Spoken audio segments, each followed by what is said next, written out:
ఆదర్శం. మా మిత్రుడు బట్టి విక్రమార్క గారితో నేను అప్పుడప్పుడు అంటుంటా, నవ్వుకుంటా, అయ్యా నాయన ఎవరితోనైనా పెట్టుకోవచ్చు కానీ మీ ఖమ్మం జిల్లా వాళ్ళతో పెట్టుకోవద్దు.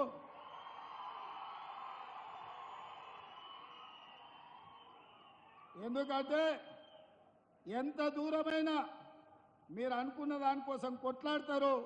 అందుకే నేను ఎప్పుడు కూడా ఖమ్మం జిల్లా రాజకీయాలలో ఎక్కువ తల దూచకుండా దగ్గరగా ఉన్నట్టే ఉండి దూరంగా ఉండి నమస్కారం పెడుతుంటాను.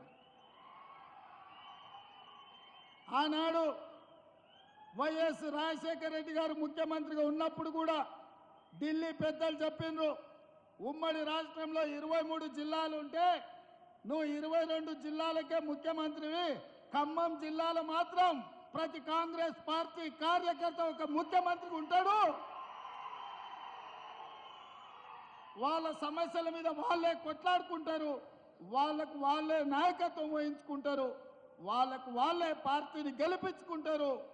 మనం వాళ్ళకు సహకరించాలి తప్ప మనం వాళ్ళ విషయంలో ఎక్కువ కలగజేసుకోవద్దని ఆనాడు వైఎస్ రాజశేఖర రెడ్డి గారికి చెప్పింది ఈనాటికి నాకు గుర్తుంది. ఎందుకంటే నేను ఒకసారి కాంగ్రెస్లో చేరిన తర్వాత ఢిల్లీలో పెద్దల్ని అహ్మద్ పటేల్ గారిని కలవడానికి పోయినప్పుడు నాకు ఈ విషయాన్ని గుర్తు చేసింది.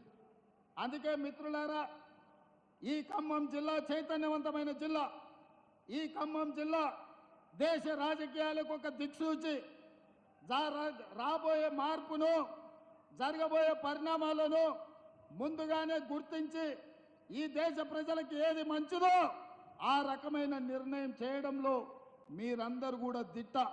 అందుకే మిత్రులారా, నిన్నగాక మొన్న చంద్రశేఖరరావు వచ్చిపోయింది మీ దగ్గరికి. ఆయన పాపం నామ నాగేశ్వరరావు గారిని బకర చేయడానికి, ఆయన చెవులో పువ్వు పెట్టడానికి